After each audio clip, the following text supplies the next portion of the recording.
नमस्कार, स्वागत है एक बार फिर से आप सभी का आपके अपने चैनल हनुमान सा परिवार में। आशा करते हैं कि प्रभु श्री हनुमान जी और परम पूज्य गुरुदेव बाबा नीम करोड़ी महाराज जी आप सभी भक्तों पर असीम कृपा सदैव बनाए रखें। जब एक भक्त अपने ईश्वर अपने गुरु को समर्पित होता है तो वास्तव में तो समर्पण वह समर्पण है जो कि समर्पण है ही नहीं। सिर्फ विश्वास और आस्था के द्वारा ही भक्त उस मार्ग की ओर अभिमुख हो जाता है जो कि उसके गुरु तभी बता सकते हैं जब ऐसा विश्वास, ऐसा दृढ़ विश्वास सच्चाई के साथ में, जी हाँ, पूर्ण सच्चाई के साथ में उसके हृदय में गूंजता हो। जिस भी भक्त के हृदय में पूर्ण सत्य का स्थान होता है वहाँ पर उसका अपने गुरु पर संपूर्ण विश्वास भी होता है और ऐसे ही संपूर्ण विश्वास के प्रतिफल के रूप में एक भक्त को सच्ची भक्ति की प्राप्ति होती है। वास्तव में तो एक अलौकिक गुरु जिस समय आपकी जीव आत्मा का उत्थान होता है, यानी कि आपके जीव आत्मा की शुरुआत होती है, उसी क्षण से वह गुरु हमेशा आपके साथ होते हैं। जन्म जन्म के इतने लंबे सफ़र के अंदर गुरु के साथ रहते हुए भी फिर भी मनुष्य जब मानव शरीर को धारण करता है, हर बार माया के अधीन होने के कारण ना तो वह भक्ति कर पाता है, ना वो समर्पित हो पाता है और ना ही अपने गुरु को पहचान पाता है। ऐसे में प्रश्न उठता है कि आखिर भक्त करे क्या जिसके द्वारा उसके इतना नज़दीक रहने वाले गुरु का उसे आभास हो, अनुभव हो सके। और ये बात दोस्तों महाराज जी ने, परम पूज्य गुरुदेव बाबा नीम करोड़ी महाराज जी ने भी स्पष्ट रूप से कही है कि मैं हमेशा तुम्हारे साथ रहता हूँ और हमेशा तुम्हारे ही साथ रहूँगा। चूँकि बाबा इस कथन के साथ में यह भी जानते हैं कि मनुष्य यहाँ पर वही करता है जो उसे करना होता है, यानी कि जिस कर्म के लिए एक मनुष्य बाध्य होता है उसी कर्म के राह पर वह मनुष्य जीवन भर चलता है। ऐसे में महाराज जी की अपने ही भक्त के प्रति प्रीति बढ़ जाती है और बाबा की इसी प्रीति के कारण महाराज जी से रहा नहीं जाता और वह बार बार अपने भक्त को इस बात के लिए अग्रसर करते हैं कि तुम कैसे भी करके मुझे अनुभव करो, मैं तो तुम्हारे साथ हमेशा से हूँ। लेकिन भक्त चूँकि मानवीय स्वरूप में होता है इसलिए उसका मन तो ठहरा एक डमरू की भांति, बार बार कभी यहाँ तो कभी वहाँ, कभी ऐसे तो कभी वैसे, कभी भगवान को माने तो कभी ना माने, कभी गुरु पर शंका करे तो कभी गुरु के श्री चरणों में चला जाए। ऐसा चंचल और उद्दंड मन एक मनुष्य को ही प्राप्त होता है और ऐसा होने के कारण ही दोस्तों मनुष्य के लिए कुछ बातें अनिवार्य हो जाती हैं जिसके द्वारा वह अपने गुरु, अपने ईश्वर के साथ रहने के साथ को अनुभव कर सके, महसूस कर सके। क्योंकि साथ में महाराज जी ये भी कहते हैं कि जब तुम्हारा किसी पर विश्वास दृढ़ होता जाएगा तब तुम्हें स्वतः ही ज्ञान, ईश्वर और संपूर्ण सत्य का साक्षात्कार होता जाएगा। बाबा भली भांति जानते हैं कि उन्हीं का भक्त जब उनके श्री चरणों में होता है तब तो वह स्वयं को उन्हीं के संरक्षण में पाता है, परंतु जो ही वह वापस लौटकर अपने घर, अपने कर्म में आता है तो हमेशा अपने जीवन के अंदर आशंकाओं के भय के बादलों के अंदर घिरा रहता है और दूर रहकर भी कभी कभी महाराज जी को याद करता है तो कभी कभी तो महाराज जी पर शंका कर लेता है। ऐसे में बाबा ने बहुत ही खास दो उपाय एक मानव शरीर के लिए बताए हैं कि तुम बस इतने दो काम कर लो, मैं तो हमेशा तुम्हारे साथ हूँ। जी हाँ दोस्तों, अगर आपने इन दो कामों को अपने जीवन के अंदर उतार लिया और पूर्ण रूप से सिर्फ इन्हीं दो काम के प्रति समर्पित हो गए तो हमेशा, हर पल, हर क्षण आपको महाराज जी के साथ रहने का अनुभव जरूर होगा। अब आइए बताते हैं आपको महाराज जी के इन दो बहुत ही महत्वपूर्ण मार्गदर्शन के बारे में। दोस्तों बाबा कहते हैं कि जीवन के अंदर चाहे कितना भी बड़ा संकट आ जाए, चाहे कितनी भी बड़ी परेशानी आ जाए, चाहे कैसा भी दुख आ जाए, चाहे कैसे भी आपके जीवन का क्षय हो जाए, हर बार, हर परिस्थिति के अंदर वास्तविकता तो यह है कि इस ब्रह्मांड में कोई भी तुम्हारा कुछ नहीं बिगाड़ सकता। परंतु फिर भी तुम जिन शंकाओं के तले दबे चले जाते हो उन्हीं के निवारण के लिए जब भी तुम्हारे जीवन में इनमें से कोई भी घटना घटती है, हमेशा हनुमान चालीसा का सहारा लो, हमेशा हनुमान के सामने बैठकर हनुमान चालीसा का पाठ करो। बस तुम्हें कुछ और करना आए ना आए, हनुमान चालीसा को खोल लो और हनुमान जी के श्री चरणों को देखते हुए हनुमान चालीसा का निरंतर पाठ करते रहो, पाठ करते रहो, पाठ करते रहो। बाबा कहते हैं कि जब तुम हनुमान चालीसा का पाठ करते हो तो स्वतः ही मैं आ जाता हूँ, बिना बुलाए ही आ जाता हूँ। दोस्तों यहाँ पर महाराज जी का हनुमान चालीसा का दिया गया मार्गदर्शन मात्र और मात्र एक धागे की तरह है जिसका एक छोर आपसे बंधा होता है तो दूसरा छोर स्वयं महाराज जी के हाथ में होता है। जी हाँ, यही इसके पीछे का परम गूढ़ रहस्य है। बाबा ऐसा इसलिए कहते हैं कि जब तुम हनुमान चालीसा का पाठ करते हो, हनुमान जी को स्वयं को जागृत करते हो तो हनुमान जी कोई और नहीं, बाबा नीम करोड़ी महाराज जी ही अद्वैत स्वरूप में हैं और वह स्वयं तुम्हारे उसी प्रयत्न के फलस्वरूप, यानी कि जब तुम हनुमान चालीसा का पाठ करते हो तो उसी प्रयत्न के फल के रूप में बाबा स्वयं ही उपस्थित होते हैं और हमेशा अपनी उपस्थिति को दर्ज भी कराते हैं, आपको एहसास भी कराते हैं। और इसीलिए दोस्तों जब भी कोई भक्त महाराज जी के समक्ष विकट संकट लेकर जाता था तो बाबा हमेशा उसे एक ही बात कहते थे, जा हनुमान को हनुमान चालीसा सुना। और होता भी यही था कि वह भक्त जाकर हनुमान जी के समक्ष बैठकर एक बार हनुमान चालीसा पढ़ता, हाथ जोड़ता, नमन करता और वापस लौट जाता। बस इसके अलावा वह कुछ नहीं करता।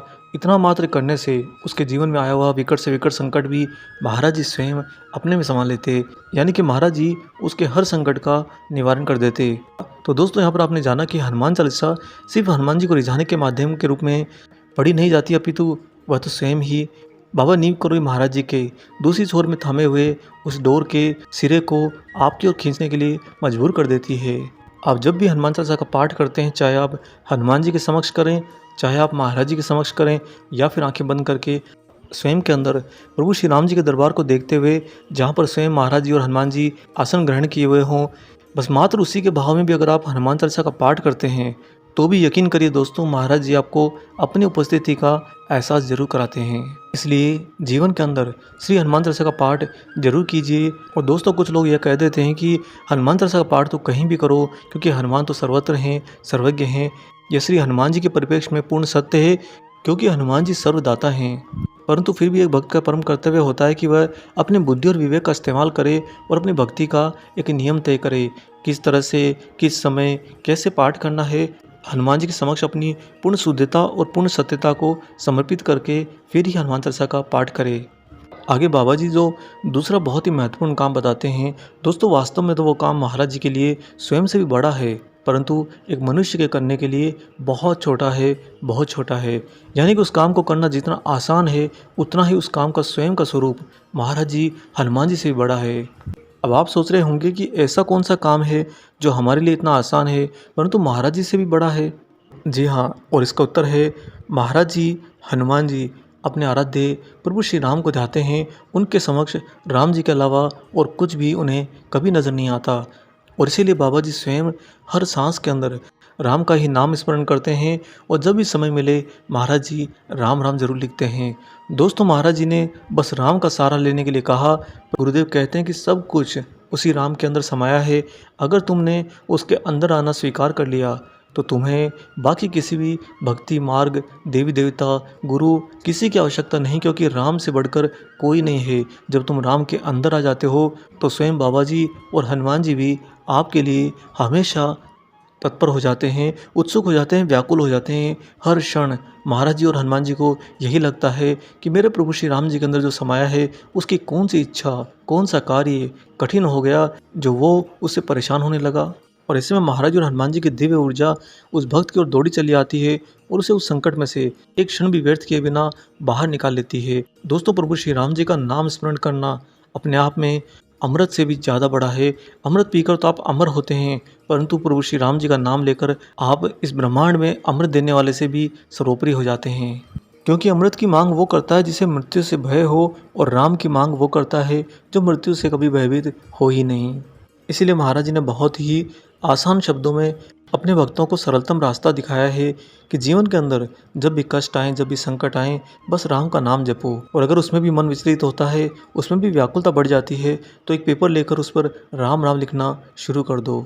जब आप स्वयं राम का नाम लिखते हैं तो आपका ही हृदय आपको फोर्सफुली उन्हीं राम जी के श्री चरणों में एकाकार कर देता है। यानी कि आपकी सारी इंद्रियां समर्पित हो जाती हैं, आपका मन समर्पित हो जाता है, आपका मस्तिष्क समर्पित हो जाता है, और आपकी जीवात्मा तो पहले से ही प्रभु श्री राम की दीवानी है।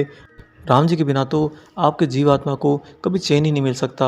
ये तो माया का प्रभाव होता है दोस्तों, जब यहाँ पर आकर हम राम को भूल जाते हैं और यहीं पर अन्य देवी देवताओं को हमसे दूर करके उनकी तरफ बस दौड़ते रहते हैं। ईश्वर को दूर करके उसकी पूजा करना, भक्ति करना एक मनुष्य की सबसे बड़ी भूल होती है। स्वयं प्रभु श्री राम जी के अंदर समाये रहना, यही मनुष्य का परम विवेक कहलाता है। दोस्तों बाबा जी ने जो ये 2 सरलतम उपाय बताए हैं, ये काम किसी मनुष्य के लिए करना कभी कठिन नहीं होगा।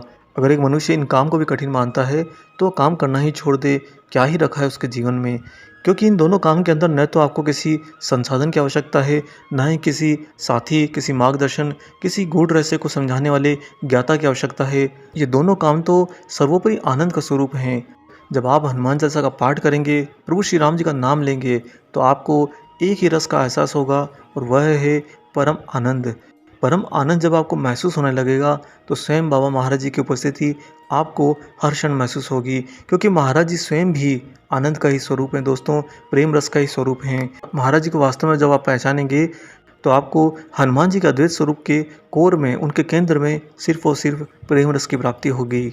इसलिए महाराज जी की बताई इन दोनों बातों पर पूर्ण विश्वास जमाते हुए, सदैव समर्पित रहकर, दृढ़ता के साथ में पूर्ण सत्य को अपनाते हुए सदैव इनका पालन करिए और आप देखेंगे कि महाराज जी की उपस्थिति हमेशा आपके साथ आपको महसूस होगी। बाबा का एहसास कि मैं तुम्हारे साथ हूँ, यह बात आपके ही हृदय में हर क्षण गूंजेगी। हम आशा करते हैं कि आज का ये खास विशेषांक आपको जरूर पसंद आया हो। वीडियो अगर अच्छा लगा है तो जाने से पहले इसे लाइक कर दीजिएगा और अगर आप चैनल पर नए हैं तो चैनल को सब्सक्राइब कर लीजिए। मिलेंगे दोस्तों बहुत जल्दी ही एक और ऐसे ही दिव्य अंक के साथ। तब तक अपना और अपने माता पिता का संपूर्ण ख्याल रखिए और परम प्रभु श्री राम जी का निरंतर गुणगान करते हुए बाबा हनुमान और बाबा नीम करोली महाराज जी की निस्वार्थ होकर सेवा करते रहिए। जय सिया राम।